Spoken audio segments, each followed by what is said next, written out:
Bonjour à toutes et à tous, j'espère que vous avez passé une bonne semaine. On va tranquillement commencer le week-end en feuilletant la presse française. Comme on peut le lire sur la première page de l'équipe ce matin, Mbappé avait la dalle. L'attaquant parisien a inscrit un doublé face à Angers, ce qui a permis au leader du championnat de gagner 2-1 à l'extérieur et donc de prendre 11 points d'avance sur l'OM. Avec 22 buts au compteur, Kylian Mbappé peut viser pour la 5e fois de suite le titre de meilleur buteur de la saison. Malgré la victoire, le coach parisien n'a pas été satisfait par la prestation de ses joueurs. On n'a fait que pousser le ballon sans mettre de rythme, sans vouloir aggraver le score aussi pour permettre à d'autres joueurs de rentrer et de s'exprimer, a déploré le manager au micro de Prime Video. Ce résultat satisfait tout de même le Parisien dans ses pages intérieures. Comme le titre Le Quotidien, le titre se rapproche à petit trot et il faut profiter encore autant que l'on peut de voir Messi avec le maillot du PSG. Tout porte à croire qu'il va rejoindre le Barça cet été. Les journalistes de l'équipe ont fait la même conclusion en assurant que c'est sûrement les dernières danses de Messi et Mbappé ensemble. Sauf retournement de situation de dernière minute, le champion du monde argentin ne restera pas malgré l'option d'une année supplémentaire. D'ailleurs en Catalogne, on lance déjà les préparatifs de son retour. L'heure de vérité approche pour Mundo Deportivo qui met sur sa une toutes les futures tactiques de Xavi avec Messi dans son 11. Le coach espagnol veut donner à l'Argentin une liberté offensive totale et pour ça il sera essentiellement au cœur du jeu devant, juste derrière Dembélé et Lewandowski pour mieux les servir. Son retour est tellement envisagé que selon Sport, le staff barcelonais se prépare à avoir Lionel Messi pour la prochaine tournée américaine des Blaugrana, prévue du 19 au 30 juillet prochain. L'occasion pour Xavi de travailler au mieux sur le plan tactique et de permettre au septuple Ballon d'Or de s'intégrer parfaitement au collectif actuel des coulés. Le but est d'exploiter rapidement son image au niveau du sponsoring pour renflouer les caisses. Mais bon, même si la Pulga peut rapporter beaucoup d'argent grâce à son influence, il va falloir se débarrasser de bon nombre de joueurs pour respecter le fair play financier imposé par la Liga. Xavi a été clair avec ses joueurs comme le rapporte Sport, si certains ne lui donnent pas satisfaction avant la fin de la saison, ils seront vendus cet été. Ferran Torres et Ansu Fati sont cités par le média, ils n'ont pas fait une bonne saison, toutes les offres seront étudiées. On peut aussi lire le nom de Rafinha, mais pour ce dernier c'est plus compliqué car ces dernières semaines il fait partie du 11 de Xavi depuis la blessure de Dembélé. Ensuite il y a Jordi Alba, l'Espagnol a un salaire élevé mais a un rôle assez secondaire, seule une baisse de salaire pourrait convaincre la direction catalane de le garder. Enfin Franck Kessié est de plus en plus poussé vers la sortie, l'Ivoirien n'a jamais été à la hauteur des attentes depuis son arrivée, le FC Barcelone veut profiter de l'intérêt des clubs italiens pour le joueur pour réaliser une belle vente. Pour être bien complet en fin de contrat en juin prochain du côté de Liverpool, Roberto Firmino aurait d'ores et déjà trouvé un nouveau point de chute. Selon la presse anglaise, le Brésilien est tombé d'accord avec le Barça. On n'oublie pas de s'informer un peu sur la situation du Real Madrid qui était aussi sur le dossier Firmino. On apprend ce samedi dans AS que le Real Madrid a fait le premier pas vers Dani Ceballos pour lui proposer une prolongation de contrat.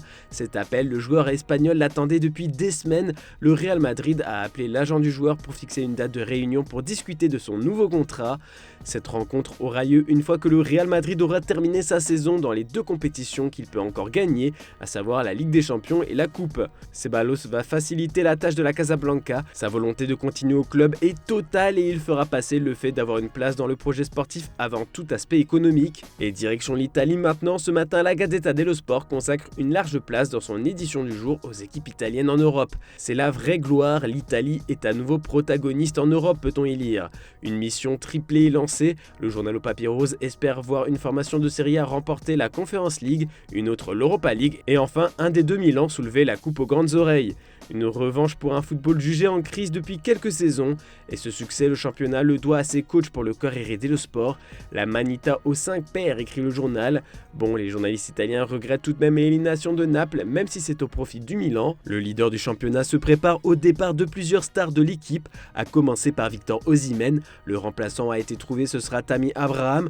L'attaquant anglais plaît beaucoup à la direction des Parthénopéis en cas de départ du meilleur buteur de Serie A. Bon, ce qui secoue le plus la presse européenne ce samedi, c'est le dernier match d'Arsenal.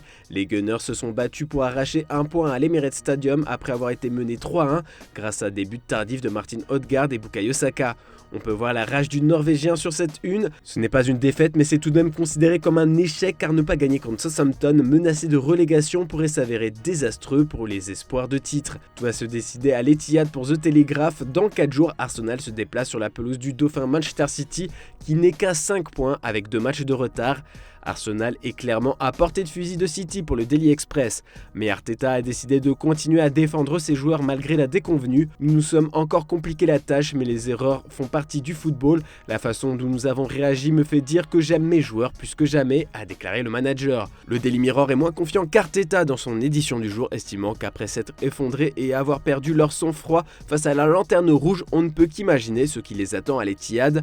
Enfin, pour The Sun et Jamie Carragher, désormais consultant pour Sky Sports, une victoire à City relèverait du miracle pour Arsenal, et si les Gunners perdent, c'est clairement fini. Pour bien terminer cette revue de presse, on va lire le dernier article du Guardian sur Manchester United. Les pensionnaires d'Old Trafford souhaiteraient opérer un grand ménage au sein de leur effectif afin de se renforcer et d'équilibrer les comptes. Alors en fonction du média choisi, le nombre de joueurs varie. Le Guardian en annonce 12, tout comme le Daily Mirror, et le Daily Star voit plus large avec 15 départs potentiels. On va essayer de tous les citer. En plus des habitués Harry Maguire, Victor Lindelof, Scott McTominay, Fred, Donny van de Beek, Anthony Martial et l'arrière droit Aaron Wan-Bissaka, Manchester United ne semble pas disposé à conserver David De Gea en fin de contrat en juin prochain. On retrouve aussi Brandon Williams et Anthony Elanga dans cette liste, et les deux jeunes sont jugés trop faibles pour l'équipe première. Puis Eric Bailly, prêté à l'OM, Alex Telles, actuellement sous les couleurs de Séville, et Dean Anderson qui évolue à Nottingham ne devraient pas être gardés. Les quotidiens britanniques précisent aussi que Phil Jones et Axel Tuanzebe, qui sont en fin de contrat, partiront. Enfin, aucune décision n'a encore été prise pour Wout Weghorst et Marcel Sabitzer.